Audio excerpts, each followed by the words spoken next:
All right, so plowing with a bucket tip number 1. Use edge tamers. These things make a gigantic difference, especially if you're like me and you're not that good at making sure the bucket's flat. You don't lift up gravel. They're kind of idiot-proof, which is great. They just bolt on. The other side.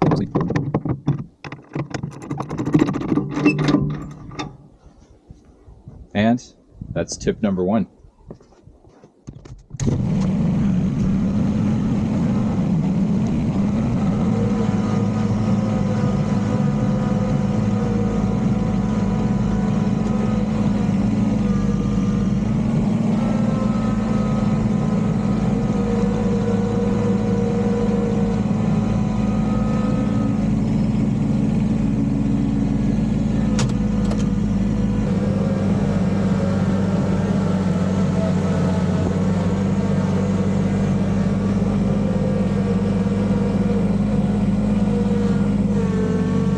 All right, tip number 2. If snow starts spilling over the sides of your buckets, which it's really actually not doing today because it's incredible packing snow and it stays where you put it, I recommend putting a couple boards in the side.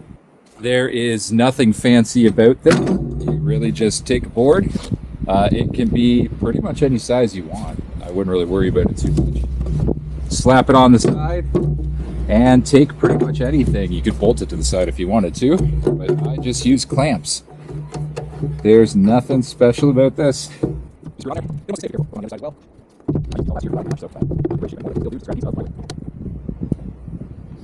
There you go.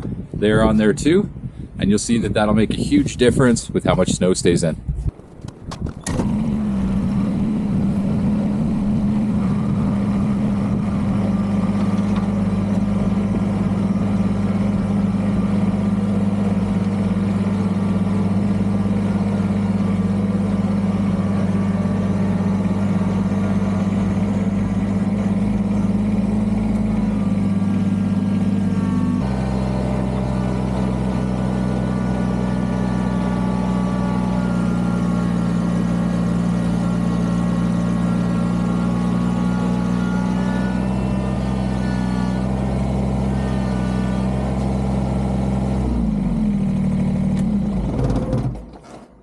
All right, so that reminds me of tip number 3.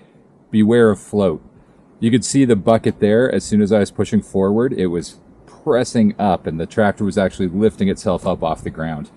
So again, floats when I push all the way down, so the bucket just kind of glides around the bottom. But right now, I'm obviously not going to be able to push this forward in float. So I'll have to pull it out of float, pull it up a little bit. You'll see what I mean.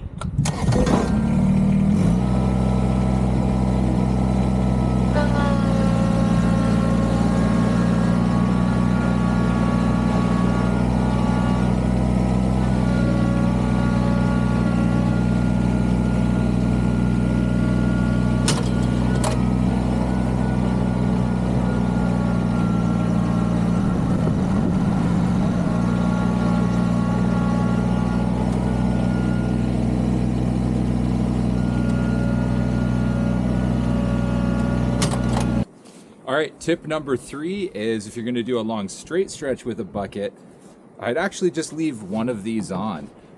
Today, I think it's going to stay packed in and kind of go straight ahead anyways, but I'll show you what I mean. We'll see how it works. So